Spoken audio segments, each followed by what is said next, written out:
Assalamualaikum warahmatullahi wabarakatuh. Perkenalkan nama saya Muhammad Qori Alapsi. Di sini saya akan menyampaikan sebuah materi mengenai pemotongan PPh pasal 4 ayat 2 final.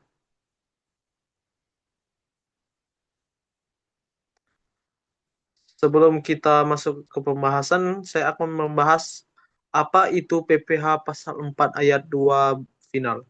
PPh pasal 4 ayat 2 final adalah pajak penghasilan yang dikenakan atas penghasilan tertentu dengan tarif dan tata cara perhitungan yang berbeda dari PPh umum. Untuk pajak ini bersifat final, yang artinya penghasilan yang telah dikenakan PPh tidak akan dihitung lagi dalam penghitungan PPh tahunan. Lanjut.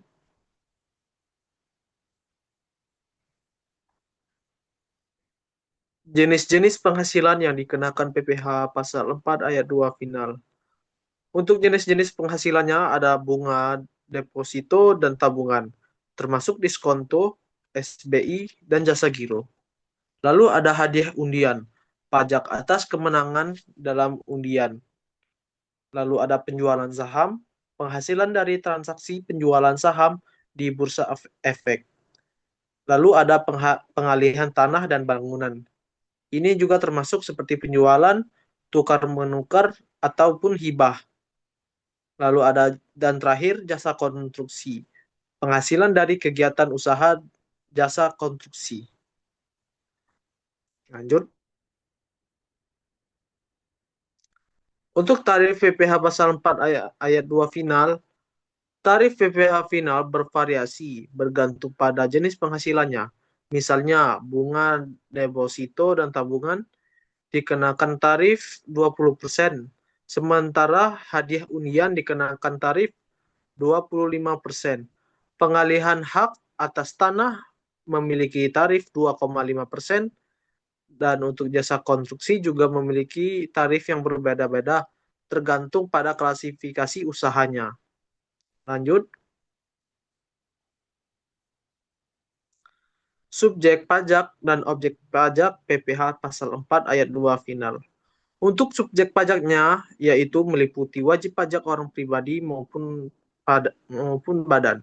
Siapapun yang menerima penghasilan yang termasuk dalam kategori PPh pasal 4 ayat 2 final wajib dikenai pajak.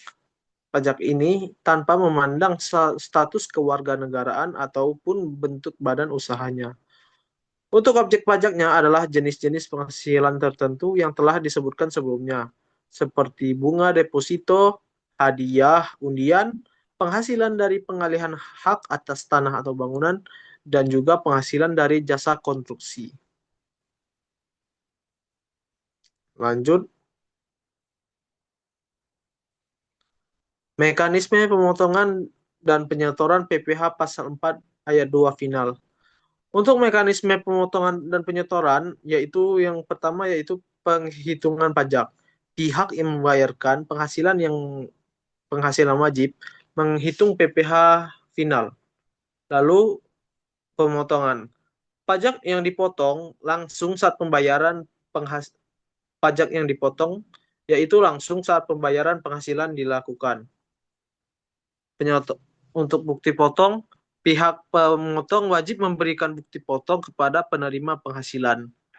Dan penyetorannya, pajak yang telah dipotong disetor ke kas negara paling lambat tanggal 10 bulan berikutnya.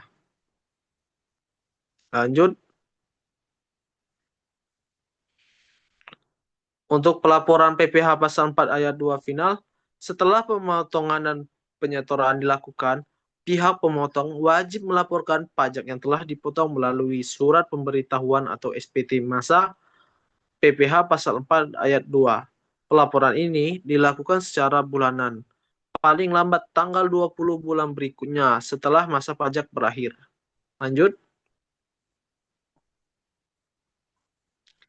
Untuk contoh kasus pemotongan PPh pasal 4 ayat 2 final, yaitu sebuah perusahaan membayar bunga ke deposito kepada nasabahnya sebesar 10 juta rupiah dengan tarif PPh final 20%. Maka perusahaan wajib memotong pajak sebesar 2 juta dan menyetorkannya ke kas negara. Nasabah menerima bunga bersih sebesar 8 juta rupiah. Lanjut.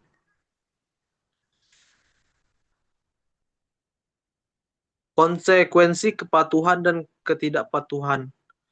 Untuk kepatuhannya, agar agar wajib pajak patuh, yaitu mencegah sanksi administrasi berupa denda ataupun bunga, menjamin kelancaran operasional bisnis tanpa hambatan pajak, membangun citra baik perusahaan di mata otoritas pajak. Untuk ketidakkepatuhan akan dikenakan sanksi administrasi seperti denda atau bunga hingga sanksi pidana, merugikan keuangan perusahaan secara signifikan, dan juga mencoreng reputasi dan kredibilitas bisnis. Lanjut.